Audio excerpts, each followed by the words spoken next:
May nag-request na i-review ko nga daw itong si Agad Loan na isang bagong loan app na naman, isang bagong utangan na wala sa Google Play Store, hindi natin siya makikita sa Google Play Store, kundi nasa App Store siya.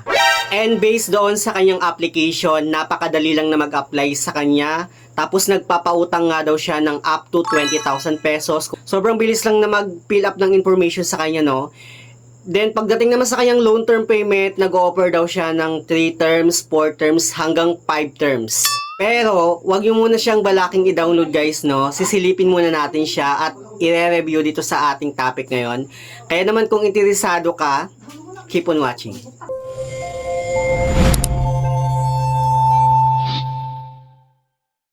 Hello guys, it's Ziel Mariano and welcome back to my YouTube channel. At kung hindi ka pa nakapag-subscribe sa aking channel, please subscribe dahil palagi ako nag-share ng mga experience ko at nag-review ng mga OLA or online learning platform kung legit ba o hindi dito sa ating channel. May nag-request nga na i-review ko nga daw itong si Agad Loan, kung saan ilang beses ko siyang hinanap sa Google Play Store pero hindi ko siya makita doon, wala talaga siya. Until lumabas yung kanyang advertisement sa social media ko, so napadownload ako sa kanya tapos nalaman ko na lang na sa App Store pala siya makikita. So ayun nga, nagpapautang nga daw siya ng up to 20,000 pesos, tapos yung loan term payment daw niya is 3 terms, 4 terms hanggang 5 terms yung ino-offer niya. Pero wag niyo muna siyang i-download guys hanggat hindi niyo pa natatapos itong video natin. Dahil sasabihin ko kung ano nga ba yung magiging feedback ko dito sa loan app na to. So wag na nga natin itong patagalin. Itong loan app nga na i-review natin ay alam ko nang alam niyo na kasi nabanggit ko na yung kanyang pangalan. Pero ito nga ay si Agad Loan, Quick and Fast Loan. At ang pangalan ng kanyang company ay Taal Lending Services Corporation. Dito meron na siyang 4.8 na stars. 4.8 na stars. Tapos, 1,000 na downloads. Dinownload ko nga siya para malaman natin kung okay nga ba magpautang itong bagong loan app na to, no?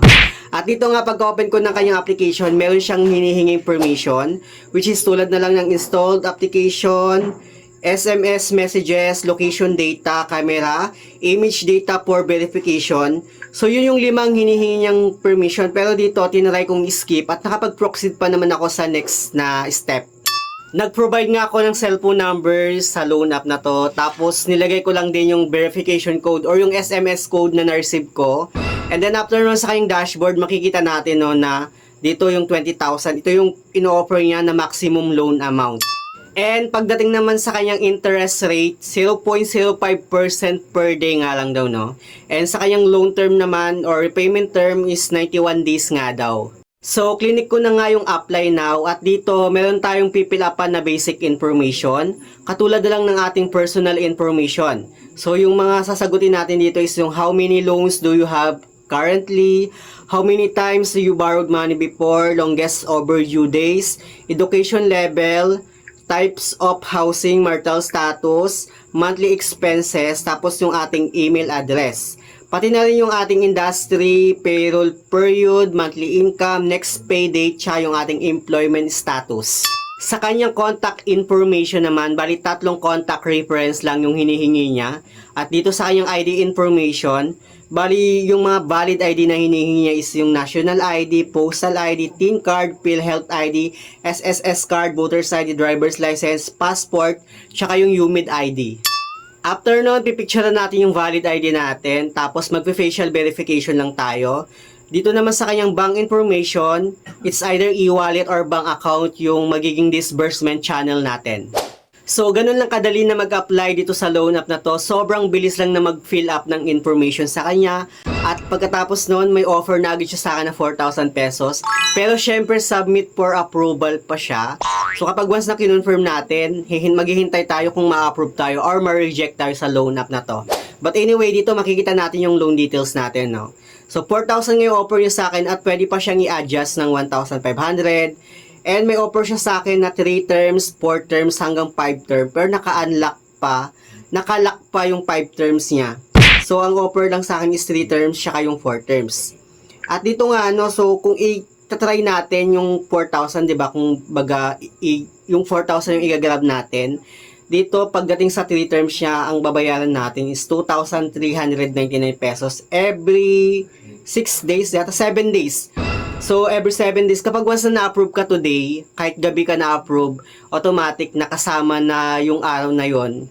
Kasama na siya doon sa 7 days. So, parang 6 days lang yung kanyang long-term payment, no? Consider na kasi yun kapag once na na-approve ka, kahit gabi ka na-approve. At dito, parang 14 days yung 3 terms niya. Kasi yung pang third na repayment term niya is free na yun, no? Yung 1 peso. Anong mabibili ng 1 peso, di ba? At ito na nga, no, every 7 days, 2,399 pesos yung magiging repayment natin sa kanya hanggang 14 days.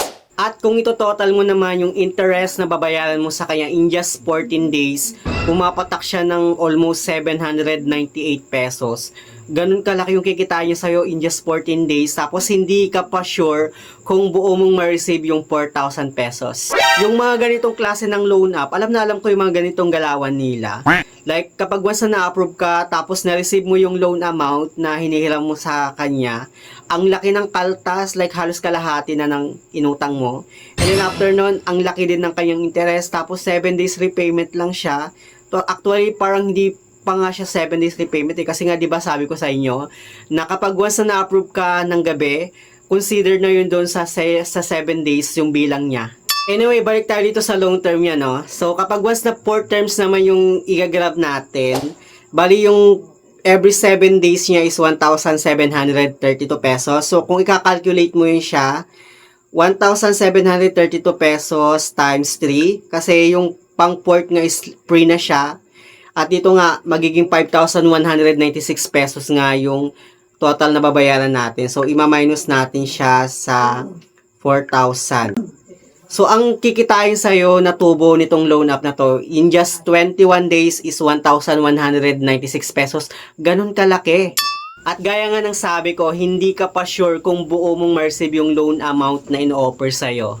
Kaya sa nag-request nito na i-review ko nga daw itong si Agad Loan, sorry pero hindi ko siya maire-recommend. At hindi siya okay, sinasabi ko na, kasi mababaw lang kayo sa utang kapag once na tinuloy nyo yung application nyo sa kanya. So yun lang naman yung gusto kong i-share about dito sa bagong loan app na to, bagong utangan na to. Sana nagkaroon kayo ng idea. But anyway, sa mga hindi pa pala nakapag-subscribe sa aking YouTube channel, please don't forget to like, share, and subscribe. Click the notification bell para lagi kang updated sa aking mga susunod na video. Thank you guys, thank you for watching, and see you on my next video. Bye!